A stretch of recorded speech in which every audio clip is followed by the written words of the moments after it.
What's up guys, it's Jewel, and I guess today we're going to be talking about something more serious. In the past, about like 3 years ago, I did a video called Getting Personal with Optic Jewel, or something along those lines, and I figured I'd kind of start up this series again just because thought it was a decent series, and I like to sit down and just talk to you guys about a specific topic, and sometimes those topics can be serious and they can be personal, so I figured I would continue doing this because, you know, why not? This one's kind of going to be about like money and like how money can and can't buy happiness. And this like I guess I'm assuming a lot of you guys are young. Probably a lot of you guys are older too. I don't know. There's a big group of people that watch my videos, you know, so I don't know how old you guys are. So if you could comment and tell me your age, that'd be cool, just to like see.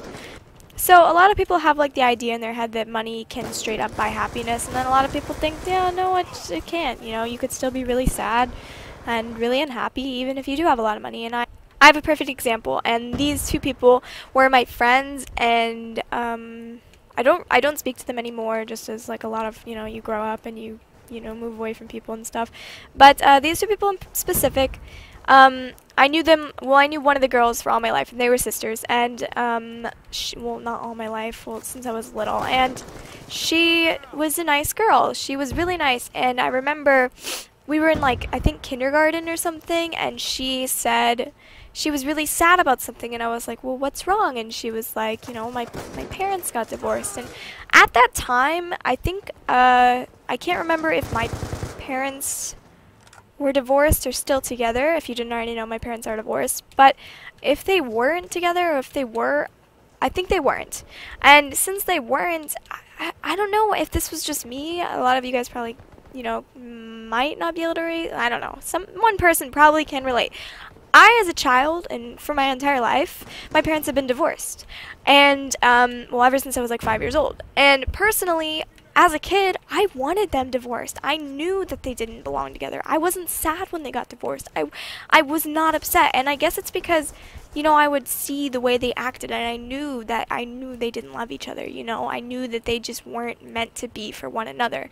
Maybe before us I don't know. Maybe they, you know, they were meant to be before them. But kids change people, you know. Life changes people. So, as a kid, you know, I knew. I was like, you know, this isn't what they want.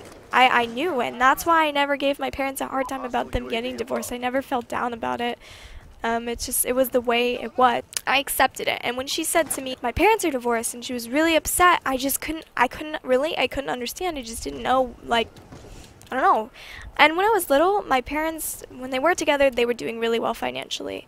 And obviously, I can't remember too much of that, and I was too young to understand. But we were doing pretty well financially, and we don't do well financially anymore. We haven't done financially well in a really long time. And that just goes to show, you know, money can't buy happiness. Money didn't keep my parents together. It didn't matter. Money didn't matter. What mattered was how they felt about each other and how they felt with each other. And having money didn't change that. Didn't matter. So as for these girls, well, the girl at the time, her parents, you know, they both did really well. They both had a lot of money. Even when they got divorced, they still had a lot of money because they were both nurses. I believe. I think he was in school to become a nurse, and she was just, and the mom was a nurse. And so they, you know, they both had good money. They both had really nice homes. And she and her sister, for some reason, they weren't happy. They were really, really upset and really, really attention-seeking for their parents, and their parents were just always working.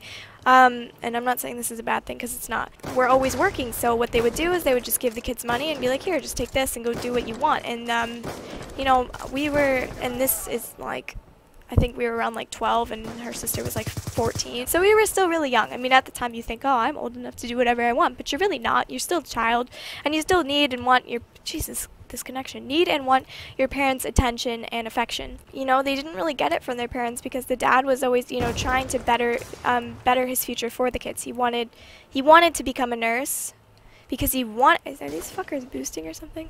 Because he wanted to make sure that they had a good future and were able to go to college and all that. The mom, she worked nights, so every time I would go over to their house, she was sleeping. So they never really got to spend time with their mom or their dad. It was just kind of like they did their own thing, which isn't a bad thing, but you know, it can sometimes be really hard on the kids. Like me personally, when I was a kid, I didn't really see my dad that much, and I guess, you know, I could say that I wasn't close with my dad. I'm closer to my mom, but now me and my dad have a better relationship and we're okay. But it's just, you know, I can't really imagine not being super close to at least one of your parents, so I guess that's that, or at least a guardian. And it wasn't that the parents didn't love them. They totally loved them. They just saw it as like, they looked at it as like, here, have money, here, this will make you happy. And what the kids really wanted was the love and affection from their parents.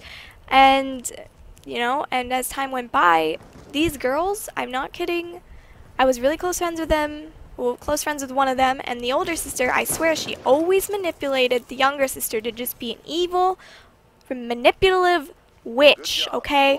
They were so mean. They made up rumors about me in school. I don't know.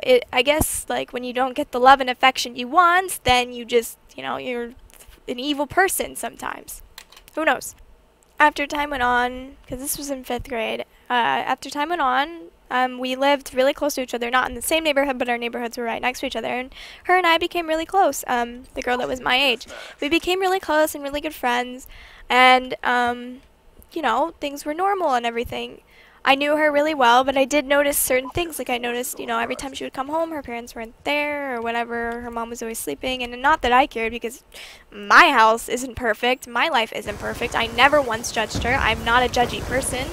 I never really thought much of it, but I did realize these things, because as a kid and as a person as I am now, I literally look at every part of something. I break it down and I understand what's going on, and I just know. I've always been like this. I've always like known that something's not right or something's wrong or what's wrong with a person. I could always just guess it or pinpoint it. I remember having, it was my birthday, and I invited like a lot of my friends, and they were there, and I invited both of them because they were trying to control my entire party. Like they literally got my friends that they didn't even know from a different school and pinned them against me. That's how manipulative they were. They took the party and they made it their own, and they went and slept in my sister's room and brought people with them that were for my party and like made them dislike me, and it was just this whole drama thing because they wanted to make it about them. You get what I'm saying? They want everything to be about them. They wanted the attention to center around them.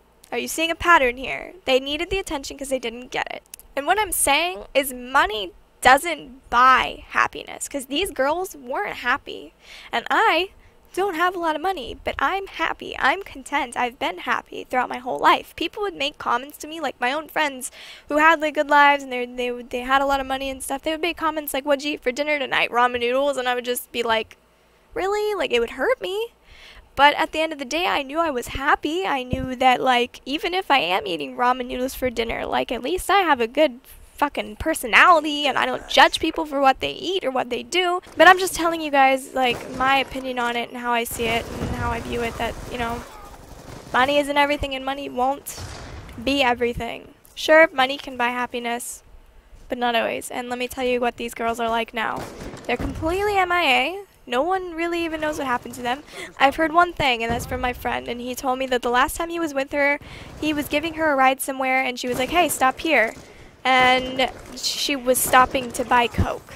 So, you know, I'm just saying. You know, I don't judge people that do drugs either. I don't judge people that do those things. I'm just saying, you know, she's not on the best path right now. And even though she was rich and had a lot of money and she could get whatever she wanted, that didn't mean that things were perfect for her in her mind and in her heart. Anyways, guys, I hope that you enjoyed the video, and if you did, please drop a like. It helps this channel grow a lot. And don't forget to subscribe for more videos. And if you want to hear more like personal stuff about me and personal thoughts and stories and stuff, then let me know in the comments, because I do enjoy making these videos. They're really simple, and I like for you guys to get to know me. So yeah, and if you can relate to this in any kind of way, leave a comment and tell me about it, because I love reading comments and I love getting to know you guys as well. So I love you guys so much, and I hope you have a great rest of your day. Don't forget to like, comment, and subscribe. This is a tongue twister. I love you guys. Bye bye. Mwah.